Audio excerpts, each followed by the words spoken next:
आज का वीडियो है बेटा सेंट्रल डॉगमा पे, जो कि एक बहुत ही इम्पॉर्टेंट टॉपिक है। पहले हम स्टार्ट करते हैं उसके डेफिनेशन से।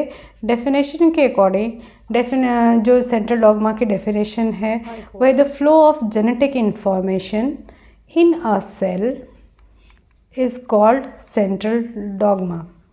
अब यहाँ पे फ्लो ऑफ जेनेटिक इन्फॉर्मेशन जो हम लोग बता रहे हैं, फ्लो ऑफ जेनेटिक इन्फॉर्मेशन जैसा कि आप जानते हो कि जीन्स जो हैं वो लोकेटेड होते हैं डीएनए पे, और यहाँ डीएनए से वो साइटोप्लाज्म या न्यूक्लियस के बाहर वो इन्फॉर्मेशन कैसे गई, ये जो मैं बताया गया प्रोसेस, वो प्रोसेस है, उसको हम सेंट्रल डॉगमा बोल रहे हैं। और जो साइंटिस्ट जिन्होंने ये बताया था वो हैं FHC क्रिक। तो scientist who proposed the unidirectional flow. Unidirectional flow में क्या बोल रहे हैं हम लोग कि ये डीएनए से साइटोप्लाज्म की तरफ जा रहा है, वापस नहीं, सिर्फ एक डायरेक्शन में फ्लो है, जो कि डीएनए से लेके साइटोप्लाज्म में प्रोटीन फॉर्मेशन का ये प्रोसेस है। और ये प्रोसेस कैसे होता है, तो इसलिए उसने उसको दिया है यूनिडायरेक्शनल फ्लो ऑफ इंफॉर्मेशन। अब यहाँ पे देखो, ये हम सेल बना लेते हैं। पहले सेल का ये जो आउटर हो गया, ये हो गया सेल मेम्ब्रेन। इसके बाद सेल मेम्ब्रेन के बाद हमें यहाँ पे दिखाना होगा कि न्यूक्लियस, क्योंकि हमारा सारा इन्फॉर्मेशन न्यूक्लियस से के अंदर से निकल रहा है। उसके बाद न्यूक्लियस के बाद हम लेबलिंग कर रहे हैं साइटोप्लाज्म की, क्योंकि कहीं ना कहीं हमारा ये सारा रोल साइटोप्लाज्म का है।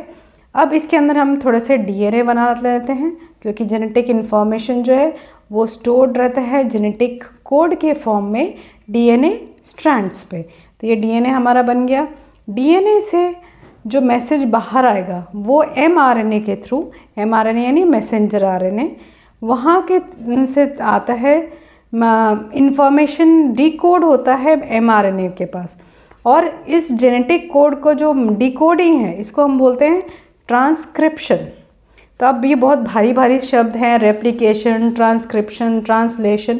तो ये क्या है, हम लोग इस टॉपिक में, अब जो डिकोडिंग हो गई वो ट्रांसक्रिप्शन। एमआरएनए राइबोसोम्स के साथ अटैच होगा। तो ये छोटे छोटे राइबोसोम्स हमने बना लिए। राइबोसोम्स क्या करते हैं, प्रोटीन मॉलिक्यूल के जो ग्रुप्स हैं उनको ज्वाइन करते हैं। और ये हम जान रहे हैं कि प्रोटीन मॉलिक्यूल्स जो हैं, जो अमीनो एसिड्स के मॉलिक्यूल्स हैं, ये ज्वाइन होते हैं हमेशा क्या, पेप्टाइड बॉन्ड से। तो एक long chain of protein molecules बन गया।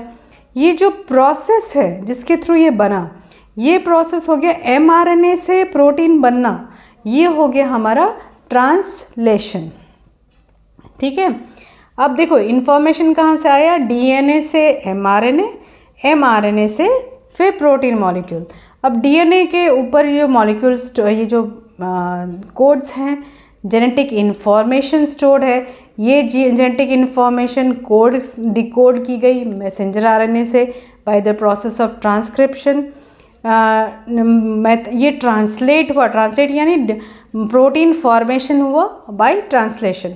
तो अब एक सीक्वेंस यूनिडायरेक्शनल फ्लो अगर आप दिखाओगे तो इस तरह से डीएनए का रेप्लिकेशन, डीएनए से फिर आरएनए, आरएनए से फिर प्रोटीन, ट्रांसक्रिप्शन और ट्रांसलेशन के प्रोसेस से। तो यहाँ पे ये प्रोसेस है सेंट्रल डॉगमा। Thank you.